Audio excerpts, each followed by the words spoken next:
let's start putting together all these things that we've learned about zeros and factors to build a polynomial given information about its zeros. So in this problem, we want to determine a polynomial of degree 4. Well, what that means is it's going to have x to the 4th somewhere, and that'll be the highest power of x that we see in our final answer, whose degree is 4, and that has sorry, I wrote this kind of strangely. I wrote degree 4 twice for some reason. Let me move this over.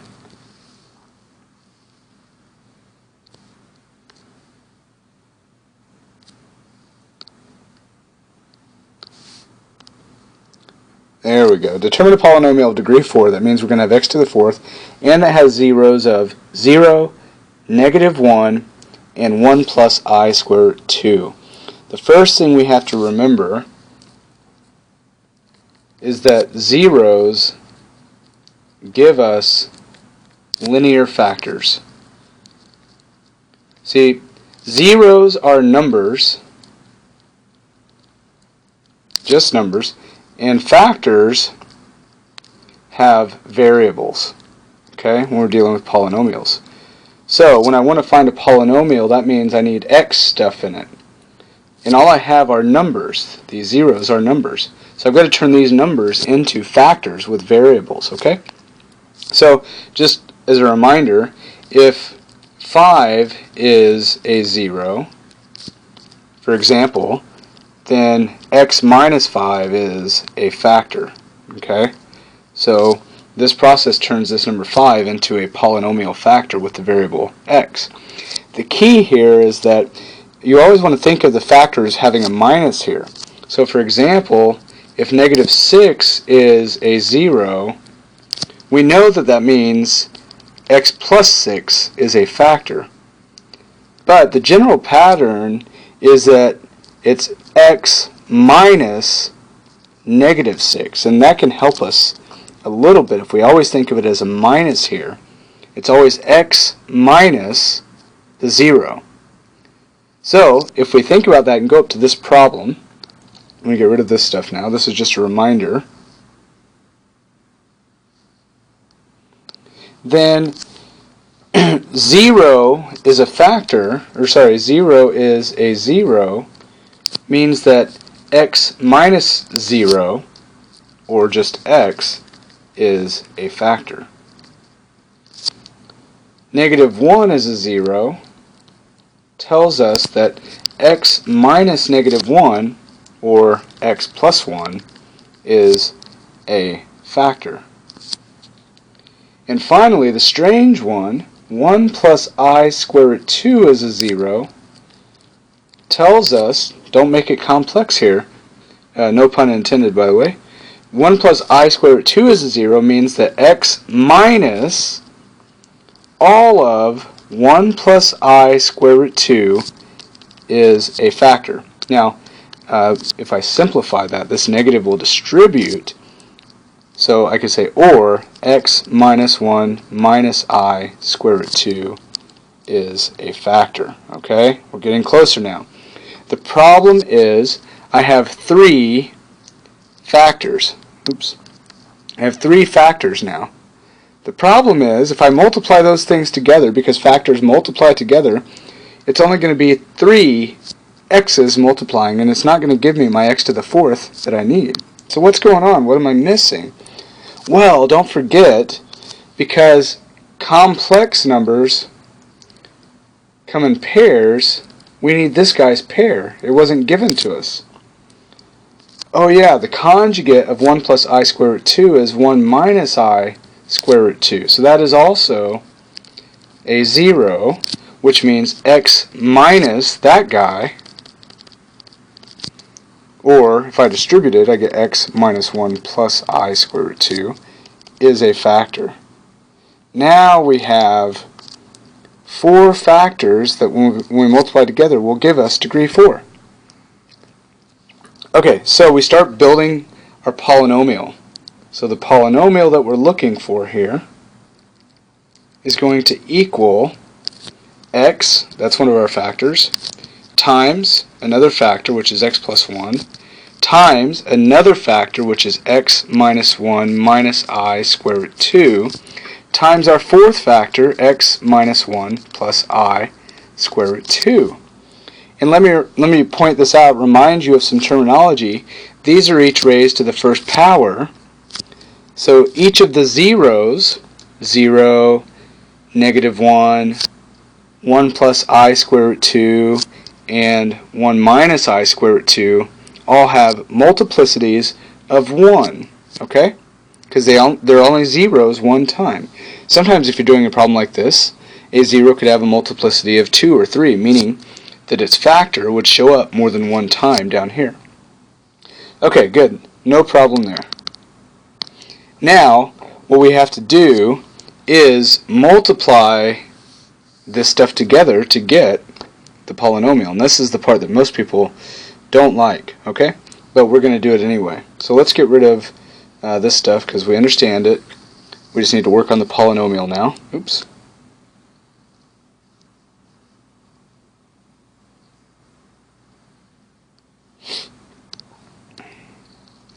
And let's get busy multiplying this stuff together. And this, you just have to be a patient person and organized. So what I'm going to do, since it's 4 things multiplied, I can multiply it in any order that I want. So I'm going to multiply these guys first, which means just distribute my x. So I'll have x squared plus x times, then I'm going to multiply these guys. Since they involve conjugates, the multiplication is going to actually work out nicely. It doesn't appear so right now, but it will. So I'll distribute my x through to all 3. So I'll have x times x, which is x squared, x times negative 1, which is negative x times I square root 2 will be plus I square root 2 x. Then I will distribute my negative 1 through. So when I distribute my x through, I get this stuff. Then I will distribute my negative 1 through all of this stuff. So that's going to give me negative 1 times x, which is negative x. Negative 1 times negative 1 is positive 1. And negative 1 times I square root 2 is negative I square root 2. Finally, I'm going to distribute my negative I square root 2 through. So negative I square root 2 times x is negative I square root 2 times x. Negative I square root 2 times negative 1 is positive I square root 2. And the hardest one, negative I square root 2 times positive I square root 2, if I were to write that out,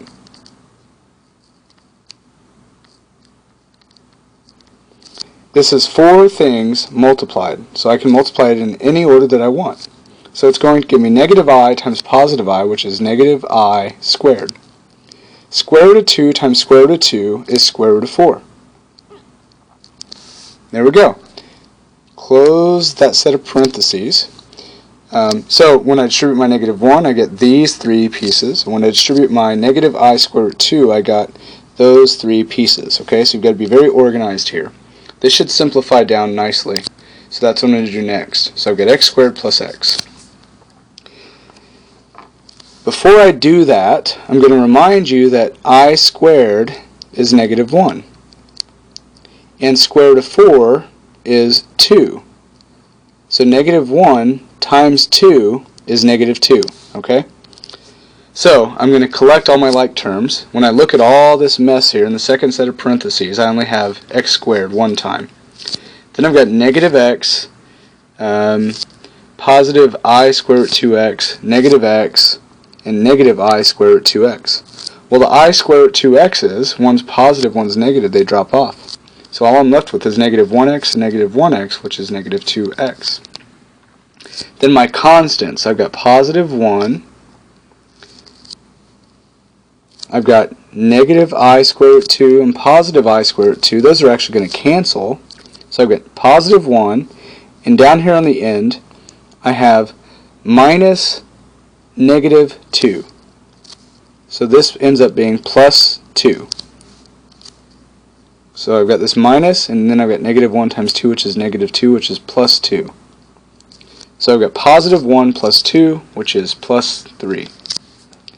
And all that mess ends up being this pretty nice looking trinomial.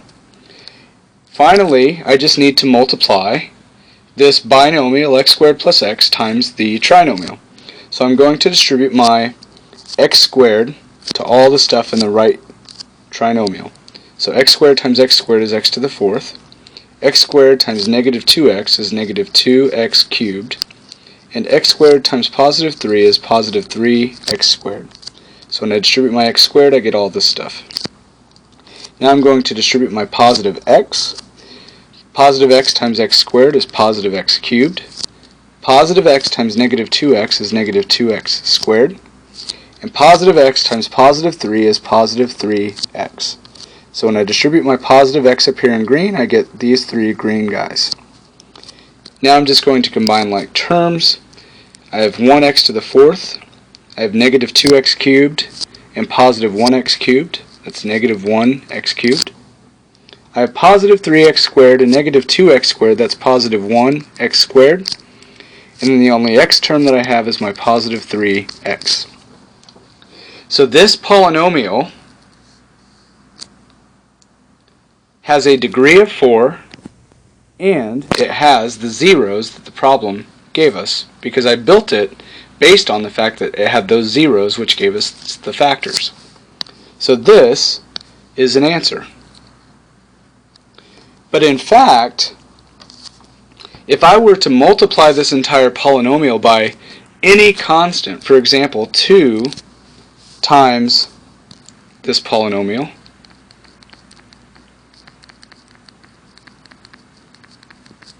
then all that would do is, if I worked in reverse in all these steps, I would have a 2 times everything. Okay? I don't want to confuse you here. And what that means is, notice in this very first step here, my zeros would still be the same, right? The 2 would not affect x being a 0 or 0 being a 0 or negative 1 or etc. So whenever I multiply a polynomial by a constant, any constant, except 0 of course,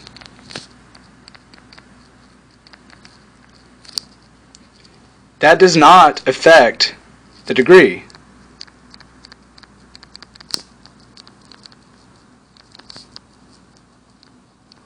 Right? Because if I distribute my 2, I will still have x to the fourth as the highest power. So it doesn't affect my degree, and as we said up here, it also doesn't affect my zeros. So I could put any constant that I want here and distribute it through, and that would still be a polynomial satisfying these conditions. Alright? So this polynomial that we came up with is the easiest polynomial. It has a coefficient in the front of 1. But I could multiply it by any constant. So I can multiply by any constant except 0.